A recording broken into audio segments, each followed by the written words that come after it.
Hello? Hey, I need to file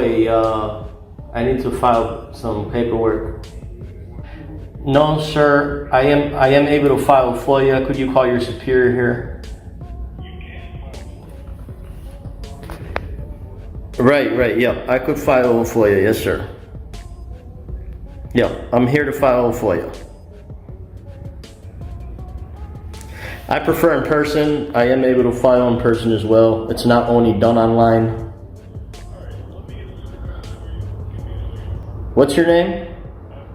Taylor, thank you.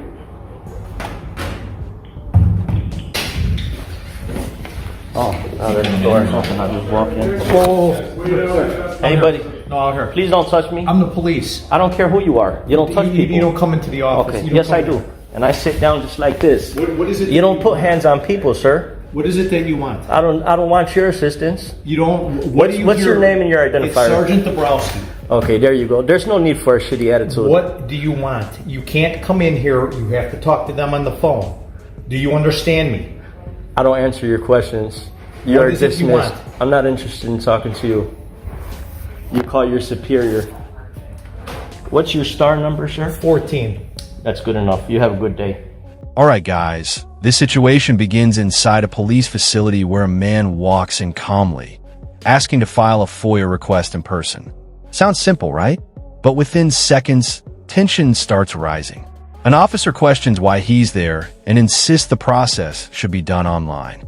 The man stands firm, explaining that state law allows requests to be filed in person. Then things escalate fast. Physical contact is made when an officer attempts to control the situation, and the atmosphere shifts from routine interaction to confrontation. The man challenges the action immediately, demanding identification and asserting his rights. What started as paperwork has now turned into a test of authority, professionalism, and understanding of public access laws. What was he on the phone for? He's trying to do a FOIA request. Yes, that is correct. Closed, so I spoke to him online. Wasn't happy with that. He asked for a supervisor. I did reach out to the other side. I am able to do a FOIA request in person too as well, sir. 5 ILCS 140 permits me to do FOIA requests in person as well. You absolutely can, but they're closed, is what he's saying. Okay, well, I could file the FOIA request. If they don't have to be open to accept the FOIA request according to state law. And you can do it online. And I could do it in person as well. I prefer in person. I'd like to familiarize myself with the staff just like you just put your hands on me. Mm-hmm. Yep, that was uncalled for. Okay, so you're going to sit here until when? I need to file a FOIA request until through my FOIA request. And that's all done through records, right? And what time do they get here? That's bad information. All three of you gentlemen are misinformed. Freedom of Information specifies upon receiving public record request, public body shall forward it over to his FOIA officer immediately. Right, and because they're closed, you can file it online anytime you'd like. I prefer to file my request in person. Then you'll have to come back at 8 a.m. tomorrow. No, that's not the way it works, sir. Do you have a designated form, Taylor? Listen carefully, because this is where the argument sharpens. Officers repeatedly insist the records office is closed and that filing online is the only option. But the man pushes back with precise references to FOIA statutes, explaining that requests must be accepted and forwarded immediately, regardless of office hours. The debate becomes a battle of knowledge. Officers rely on procedure. The citizen relies on law. The difference matters. The conversation grows more intense, but the man remains focused on one goal: submitting a request. This isn't about causing disruption. It's about forcing accountability. And in moments like this, the line between convenience and legality becomes very clear. Form? Yep. FOIA form. Okay, you said it's online, right? Could you access online, print one out for me? Me print one out for you? Yeah, you being a staff member, you being a worker here, working for the people. We got other supervisors coming. Sure. I'll wait for another supervisor. Who's coming? Tyson. Okay. You have a wonderful day, sir. Oh, I will. Are you honoring your oath? You look like a tyrant. Really? Okay. Yes, you do. No need for name calling there, pal. Okay, it's called freedom of speech. That's my opinion. Okay. Okay? Just like you feel the right to touch people, Well, when you start barging into my station, when It's not barging. It's called walk-in. It's called criminal trespassing. No, it's Is what it- criminal is what trespass. it's called. No, it's Yes. not criminal Yes. trespass. You don't know what you're talking about. Trespass 720 ILCS 521. Criminal trespass to real property. This section shall not apply for being in a building which is open to the public while business Unless during you're normal causing a business hours. nuisance. I'm here to file a FOIA request. And you're causing a problem. You're the one who's causing the No, issue. you're causing the You problem. put your hands on You've people. been told when the FOIA office is open, and here you are. I have the FOIA law. Everything that you're spewing is incompetence at this moment. Okay. Your entire career is subject to public disclosure. Oh, and I know. Now, this is where things get heated. The officer accuses him of trespassing, but the man counters instantly, citing criminal trespass statutes that specifically exclude public buildings during business hours. That changes the entire dynamic. Suddenly, the narrative shifts from enforcement to uncertainty. The citizen speaks confidently, quoting the law while criticizing what he sees as misuse of authority. Words like tyrannical and incompetence are exchanged, raising the emotional temperature in the room.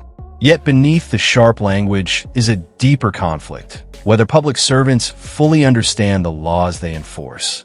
This moment reveals something powerful. Knowledge of the law can be more effective than any raised voice. Everybody I know it is. you've Yes. arrested Oh, can yes, be it is. interviewed. Yes, it is. Yep. But I'll speak to the supervisor. You have a nice day, sir. Thank Yeah, you too. you. Yep. Hi, sir. Were you Hey, asking how's it to speak going? with the Supervisor? Yes, I did. Just, you know, my body cam was on. Yeah. May I get your name and your unique identifier to begin with? My name is Sergeant Tyson. My star number is 21. What can I help you with? Sure. Yep. Did the gentleman there relay what my request was? He said you were asking about FOIA requests. Yep. Okay. I just need a FOIA form to fill out. Okay. All of our FOIA reforms are now online.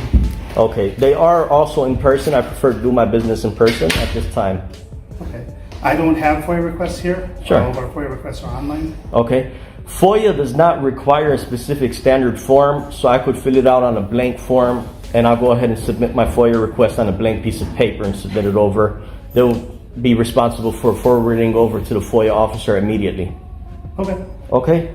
Yeah, a few minutes I'll be through with it. It's just that officer that just left. What was his first name?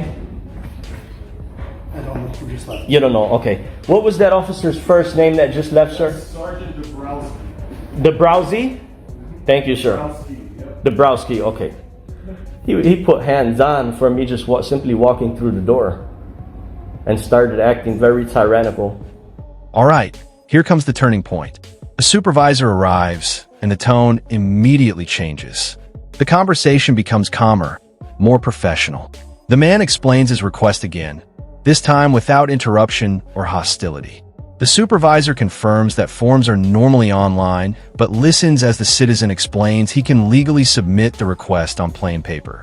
The tension that dominated the earlier exchange begins to ease. This is what accountability looks like in real time, when communication replaces confrontation. The man also reports the earlier physical contact, ensuring the incident is documented. Step by step, the situation shifts from conflict to procedure, proving that leadership often determines whether encounters escalate or resolve.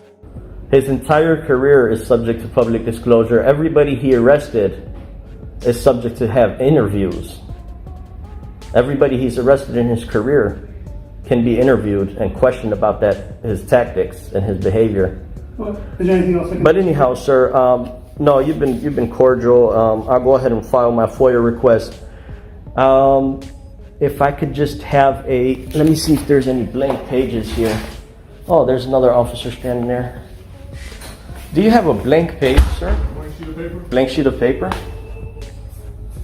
I see some pamphlets and stuff on the wall over there. Maybe there's one over there. I don't think anything's blank. Everything's like, Yeah, maybe on the back side of the page. Thanks. That's good. good luck to you. Thank you, sir. Anything else? All right, very good. So I'm going to update our schedule. All right, let me go ahead and fill this out. I just wanted to, this is the form that's Standard form. online. Beautiful. So that way it's a little bit easier. Okay, 5 ILCS 5 IOCS section 143C specifies there's no standard form. Like Yeah. I said, if you want to fill out the back, Sure, that's sure. fine. That way you just. I'll hang on to this. I'd like that it has the title up here. I would hang on to this for my records. Okay. That's fine. But yeah. That's just the same form that's available online, so I should Right, make sure. yeah, Okay. for sure. All right. Thank you, sir. Do you have a business card? I don't, unfortunately. It's okay. Thank you. This is the final stretch, and it shows the outcome of persistence. The man searches for a blank sheet of paper to complete his FOIA request, demonstrating that no official form is legally required. Officers observe, but no longer interfere. The conversation turns technical, referencing statutes and procedures rather than arguments.